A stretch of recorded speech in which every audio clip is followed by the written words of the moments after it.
Hello guys, দেখো ছাদ বাগান বীজ দিয়ে মানে বীজ দিয়ে গাছগুলো করেছি। বেগুন গাছ, ঢেঁড়স গাছ, কুমড়ো গাছ, লঙ্কা গাছ। দেখো এই গাছটা কত বড় লম্বা হয়ে গেছে দেখো, কিন্তু এখন অবধি ঢেঁড়স হওয়ার নাম নেই। এই দেখো লঙ্কা গাছে এই একটা লঙ্কা হয়েছে, কতগুলো ফুল ফুটেছিল একটা লঙ্কা। এটা হচ্ছে জোয়ান গাছ।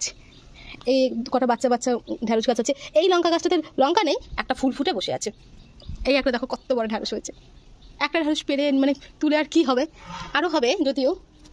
তারপরে এই দেখো এখানে অনেকগুলো লঙ্কা গাছ হয়েছে। এই দেখো এই একটা ঢেঁড়স গাছ, এখানে ফুল, এই একটা ঢেঁড়স হয়েছে, এই একটা হয়েছে, আরও অনেক গাছ আছে, ফুল গাছ আছে, আরও অনেক গাছ আছে। দেখি দেখো এগুলো হচ্ছে সব রজনীগন্ধা। দেখো এগুলো সব রজনীগন্ধা ফুটেছিল, ছিঁড়ে নেওয়া হয়েছে। মামাই দেখো একটা এগুলো শুয়োপোকা হয়েছে মা এই গাছটায়। হ্যাঁ দেখেছো কি গো? কত শুয়োপোকা গো, 3-4টে শুয়োপোকা তো। কত শুয়োপোকা হয়েছে, বাপরে বাপরে, তো বাচ্চা কাচ্চা সব চলে এসছে।